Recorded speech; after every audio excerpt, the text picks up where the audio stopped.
હૃદયરોગમાં ગુજરાતીઓ પહેલા નંબરે છે. ડાયાબિટીસમાં પણ પહેલો નંબર ગુજરાતીઓએ પોતાને નામે કરી લીધો છે. જે મોટી મોટી બીમારીઓ છે તે બધી જ ગુજરાતીઓએ પોતાની પાસે રાખી છે. તો કેન્સર શું કામ બાકી રહી છે? બિચારા કેન્સરે શું ગુનો કર્યો છે? થોડા વર્ષો પહેલા અમદાવાદમાં કેન્સરની એક જ હોસ્પિટલ હતી. આજે 25 થી વધુ હોસ્પિટલ છે, છતાં પણ ઓછી પડે છે. આમ તો ગુજરાતે ચેતવાનો, ચોંકવાનો અને સુધરવાનો રિવાજ સાવ જ કાઢી નાખ્યો છે. ઘરે ઘરે કેન્સરના ખાટલા હોય એ દિવસો દૂર નથી. કેન્સર કોમન થઈ રહ્યું છે. ગુજરાત કેન્સર રિસર્ચ સોસાયટીમાં દરરોજ 20 થી 30 કેન્સરની સર્જરી થાય છે. આખા ભારતમાં કેન્સરમાં ગુજરાત પહેલા નંબરે છે. અને હોય જ ને, કારણ કે ગુજરાતીઓને પહેલા નંબર સિવાય બીજું કંઈ ફાવતું જ નથી. કેન્સર માટે કેમિકલ વાળો ખોરાક ખૂબ જવાબદાર છે. એમ કહો ને કે આપણે અત્યારે રોજ ઝેર જ ખાઈએ છીએ.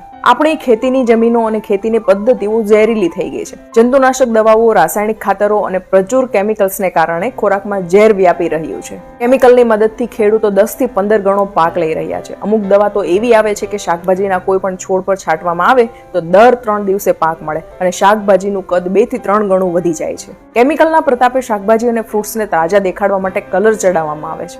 શું આપણે હવે શાણા ગુજરાતીઓ નથી રહ્યા? ત્રીજું છે, માનસિક તણાવ ખૂબ જ વધી રહ્યો છે. આપણે બધા ગુજરાતીઓ ઓછા વત્તા અંશે ગાંડા થઈ રહ્યા છીએ. કોઈ 5% ગાંડું હશે તો કોઈ 10%. ટકાવારીમાં જ ફરક છે. બાકી આપણે માનસિક રીતે અસ્થિર થઈ રહ્યા છીએ, તેમાં કોઈ શંકા નથી.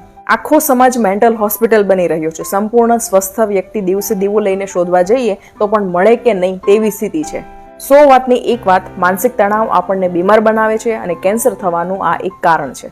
આપણે જીવનમાં ટેકનોલોજીને તો વણી લીધી, પણ હજુ વૈજ્ઞાનિક અભિગમને સ્વીકાર્યો નથી. જીવન વૈજ્ઞાનિક અભિગમથી જીવીશું તો તણાવ આપોઆપ ઓછો થશે. આત્મવિશ્વાસ વધારો અને પરાવલંબીપણું ઘટાડો. તો ચાલો કેન્સરને હંફાવીએ, કેન્સરને હરાવીએ અને કેન્સર આખા ગુજરાતને સર કરી લે તે પહેલા તેને ભગાડીએ. ઓછામાં ઓછા 1000 લોકો આ વિડીયો શેર કરશે તો પણ આખા ગુજરાતમાં આ વાત લોકો સુધી પહોંચતા વાર નહીં લાગે. માટે શેર કરજો. નવસારીથી છું, ચંદ્રકાંત ભગત.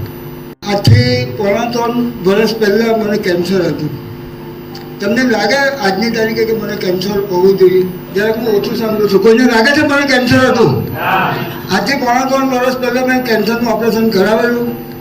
આજે કોઈ પણ પ્રકારની દવા હું લેતો નથી. ઓપરેશન કરાવ્યું, લગભગ 10 કે 11 મહિનાથી હું આ મેન્સસ વાપરું છું. મારી બોડીમાં કોઈ પ્રોબ્લેમ નથી. આજે મારું વજન જોવા જાવ તો 70 કિલો વજન છે.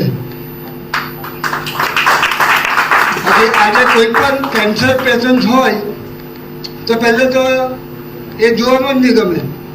કદાચ હું અમિતાભ બચ્ચન જેવો તો નથી, પણ અમિતાભ બચ્ચન જેવો દેખાતો છું.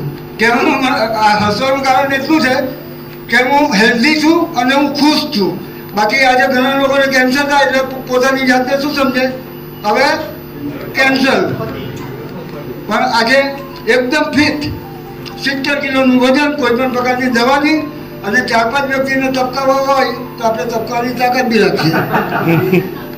બિકોઝ ઓફ આ મેટર.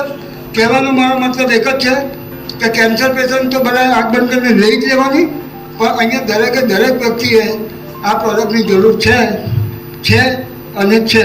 તો બધાને મારી નમ્ર વિનંતી, નમ્ર અપીલ કે આ પ્રોડક્ટ આજના માટે નહીં પણ આવતીકાલના માટે લેવાની છે. Thank you.